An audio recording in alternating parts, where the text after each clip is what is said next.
છોકરી જોઈ જેણે મને પ્રોટીન શેક હલાઈને આલ્યો. બોલો, જાડિયાથી પારના થવાનો 24મો દિવસ. મસ્ત સવારે વહેલા ઉઠી ગયા અને કડવી કોફી બનાવી અને મોટું ડેપા જેવું કેળું ખાધું ને પહોંચી ગયા જીમની અંદર. જીમમાં પહોંચી ગયા, જોયું જીમની અંદર બહુ જ ઓછી પબ્લિક હતી. મેં કહ્યું આજે વર્કઆઉટ કરવાની મજા આવશે એટલે શોલ્ડર અને ફોરઆર્મ્સ ની મસ્ત એક્સરસાઇઝ કરી અને અડધો કલાક મસ્ત ચાલી લીધું. રેદું કાઢવાનું છે, પછી 1 સ્કૂપ એ લઈ લીધું અને ક્રિએટિન લઈને આપણે પહોંચી ગયા ઘરે.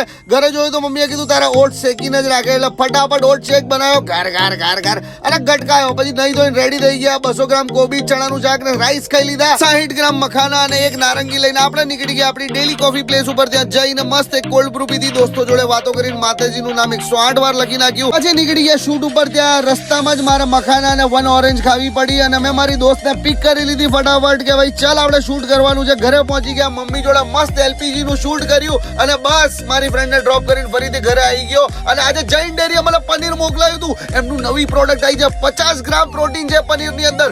જોરદાર ખાધું મેં તો મસ્ત રોસ્ટ કરીને ચટણી સાથે. 1 સ્કૂપ વે પેક કરીને આપણે નીકળી ગયા રખડવા માટે. દોસ્તને પિક કરીને કેફેમાં બેઠા તો ત્યાં મારી ફ્રેન્ડનો મેસેજ આવ્યો, હું તારા કેફેની બાજુવાળા કેફેમાં છું. એટલે ફટાફટ એને મળ્યો અને એને મને પ્રોટીન શેક લઈને આપ્યો. મજા આવી ગઈ. પછી મારી ફ્રેન્ડનું અકાઉન્ટ હેક થઈ ગયું હતું એટલે એની થોડી રિકવરી કરી અને 1 ગ્રીન ટી પીને આ જ રીતે દિવસ પતાવ્યો. એટલે તમે ફોલો કરો.